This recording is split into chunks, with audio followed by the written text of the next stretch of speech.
नमस्कार। एक कहानी प्रस्तुत है, संगत का असर। राम श्याम दो भाई थे।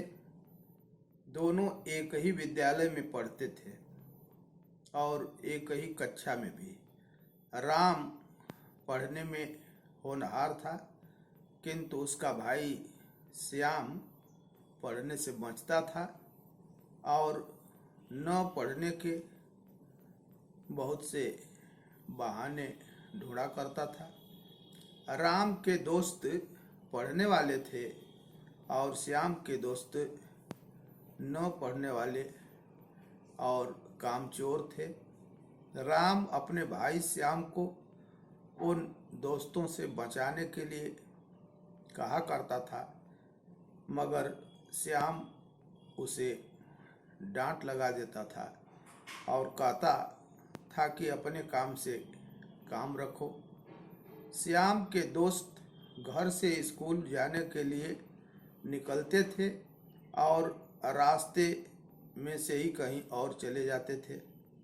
कभी पार्क में बैठते, कभी जाकर कहीं खाना पीना करते और कभी फिल्म देखने चले जाते थे। श्याम भी उनकी संगत में आ गया और वह भी धीरे धीरे स्कूल जाने से बचने लगा। श्याम भी उन दोस्तों के साथ बाहर खाता पीता और घूमा करता था। राम उसके इस प्रकार के व्यवहार से बहुत चिंतित था।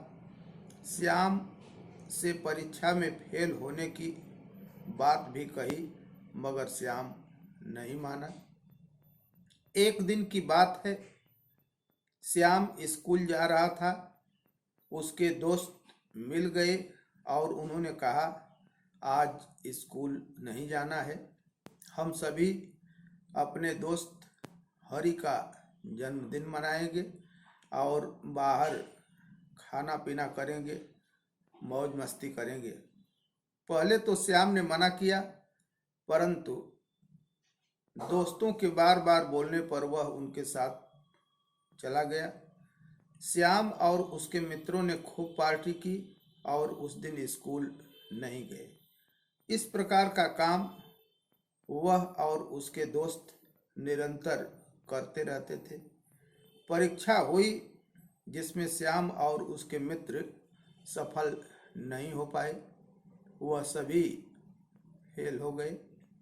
राम ने इस बार भी और बार की तरह प्रथम स्थान प्राप्त किया। श्याम अपने घर मार्कशीट लेकर गया, जिसे उसके माता पिता ने देखा और उदास हो गए। उन्हें उदासी हुई कि एक बेटा पढ़ने में इतना अच्छा है और दूसरा उतना ही नालायक है। श्याम किसी भी विषय में पास नहीं हो पाया। श्याम के माता पिता को बहुत दुख हुआ। उन्होंने किसी से कुछ नहीं कहा, मगर अंदर ही अंदर वह बहुत दुखी रहने लगे।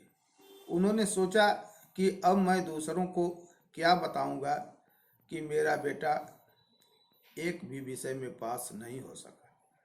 माता पिता जी का श्याम ने बहुत ख्याल किया। उन्हें दुखी और चिंतित देखकर उसे भी दुख हुआ।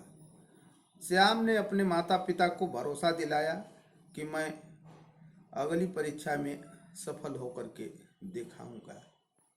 श्याम ने अपने उन सब दोस्तों को छोड़ दिया जिन्होंने उसकी सफलता में उसका मार्ग रोका था। उन सभी छल और कपट करने वाले दोस्तों को छोड़कर अपनी पढ़ाई में लग गया। नतीजा यह हुआ कि साल भर की मेहनत से वह परीक्षा में सफल ही नहीं, बल्कि विद्यालय में सर्वोच्च स्थान प्राप्त किया।